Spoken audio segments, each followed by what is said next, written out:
Alright, let's dive into the latest whirlwind in politics, because I honestly can't get over how Trump's week has gone from bad to downright disastrous, while Vice President Kamala Harris is soaring in the polls like never before.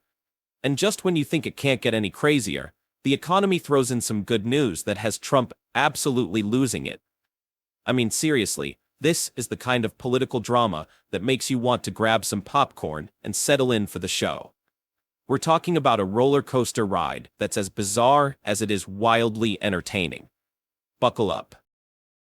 The day kicked off with Trump sending out an emergency memo, predicting that Kamala Harris would get a significant bump in the polls following the Democratic National Convention. The day began with Donald Trump putting out an emergency memo that he expects Vice President Kamala Harris to get a big bump in the polls following the Democratic National Convention. Then Donald Trump had to play golf. You see him right there. Also, what's up with that upside down? Imagine that. Trump was so rattled by Harris's potential rise that he felt the need to issue a warning. But what does he do after sending out this dire prediction? He goes golfing, of course. Because nothing says, "I'm taking this seriously," like a round of golf, right? And while he was out there on the greens, people couldn't help but notice the upside-down flag on his golf cart. Seriously, what's up with that? It's like Trump is living in a reality where even the basic rules of symbolism get turned on their head. As if that wasn't enough, Trump then took to social media, making post after post, including a bizarre QAnon-esque rant, and, most curiously, an image of himself as an AI lion.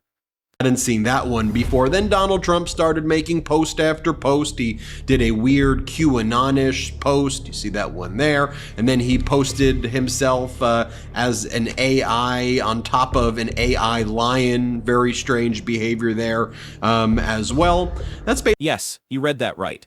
In a move that defies even the wildest expectations, Trump posted an AI-generated image of himself sitting majestically atop an AI lion, as if he's some kind of digital king of the jungle.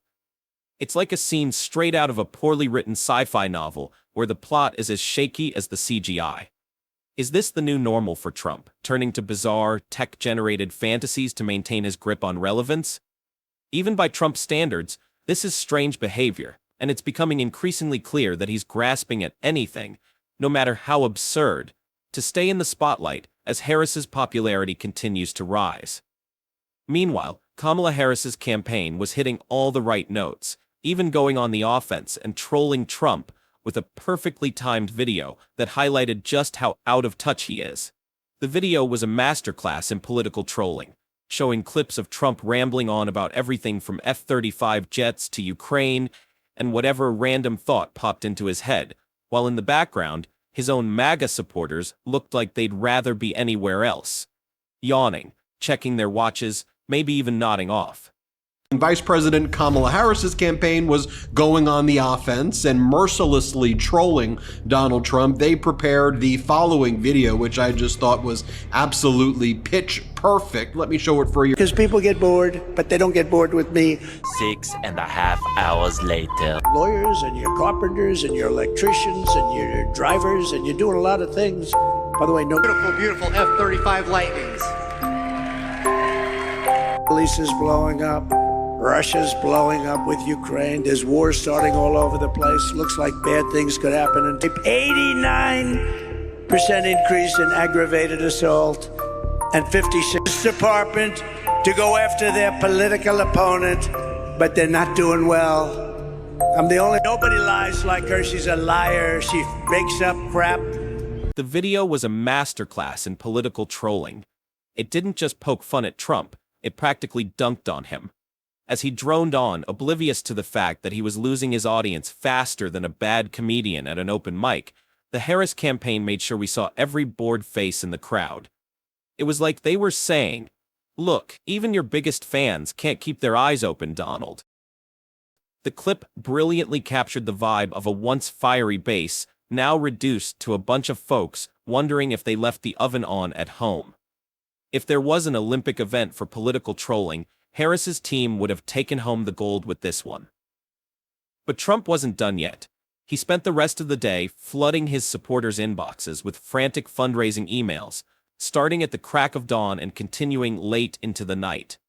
One email stood out, where Trump claimed Kamala Harris had banked $500 million to wipe MAGA out, and that it called for a historic response.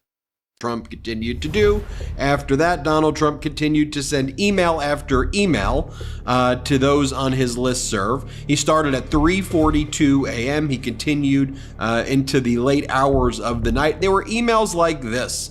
Kamala banked $500 million to wipe MAGA out, Donald Trump emailed. First, I ended crooked Joe Biden's failed political career when I humiliated him at the debate, Donald Trump writes. I mean, just think about this campaign that's built on like anger and WWE cosplay fascism.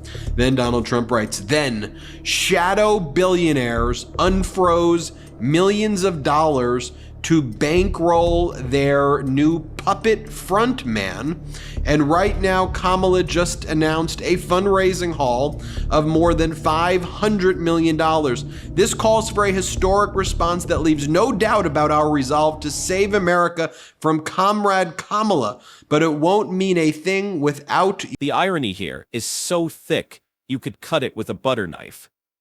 Trump, the self-proclaimed billionaire who practically had a Rolodex of wealthy backers at his disposal, is now trying to paint Kamala Harris as the puppet of shadowy billionaires.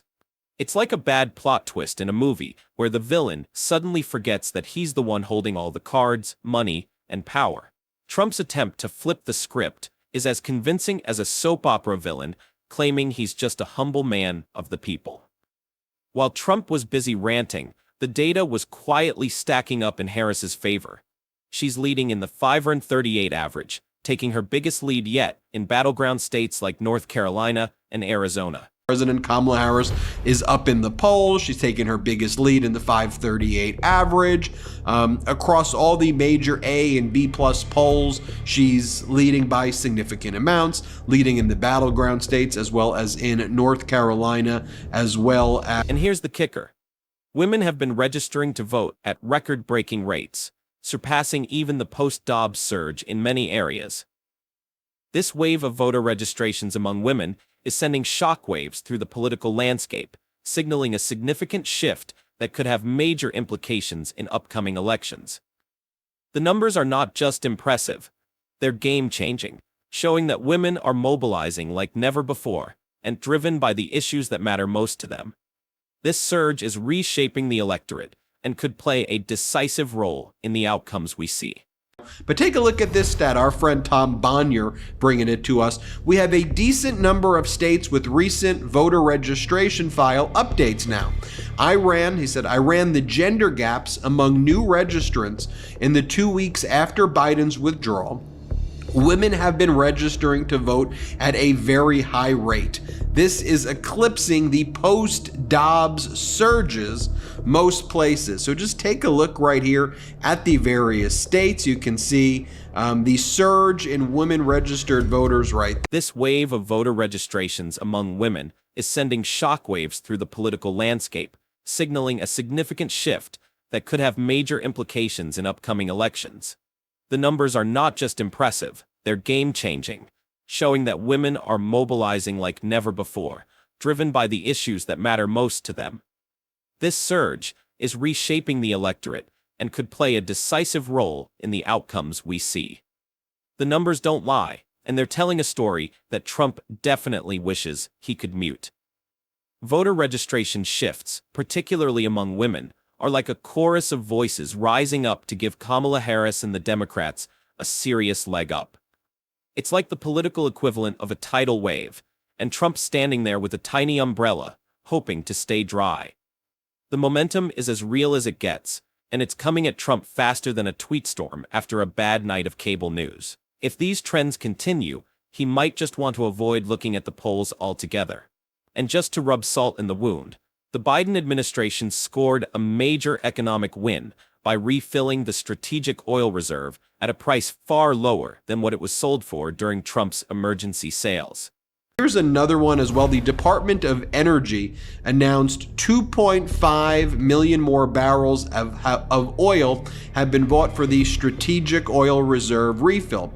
This will keep the Strategic Reserve deliveries going through March 2025. The price is about $18 a barrel lower than the selling price of $95 from 2022's emergency sales. So in other words, the Biden administration has broken OPEC, and the Biden administration has engaged in some of the best oil trading, perhaps the best in the history, where they sold high using the strategic reserves and they refilled once they reduced the demand by increasing the supply. It is a brilliant economic move. It's a move that has experts calling it one of the best oil trades in history. Plus, the U.S. has achieved energy independence for the first time in 40 years, all while increasing renewable energy production. Steve Ratner also posts this following graph as well. Oil, gas, and renewable energy production are at all-time highs right now. America is more energy independent than ever before. I really like Carl Quintanilla as well. And here he's quoting JP Morgan's data that says the U.S. has achieved U.S. energy independence for the first time in 40 years, while Europe and China compete for global energy resources. So much for Trump's drill, baby, drill mantra. Biden's administration is not only outpacing him in domestic drilling, but also managing to tackle climate change at the same time. It's like Biden is showing Trump how it's done. You can keep the energy flowing without throwing the environment under the bus. While Trump was all about drilling as if there were no tomorrow, Biden's team is proving you can be smart about it, keeping the oil pumping while steering the ship towards a greener future. And let's not forget Trump's bizarre comments about wanting to be a dictator. For just one day, of course. He claims he needs that day of absolute power to build his wall and drill more oil. Bad.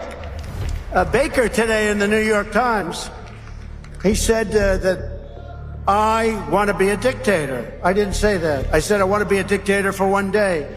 But the New York Times said, and you know why I wanted to be a dictator? Because I want a wall. Right? I want a wall, and I want to drill, drill, drill.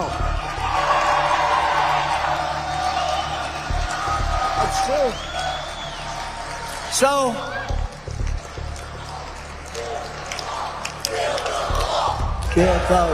well, we did.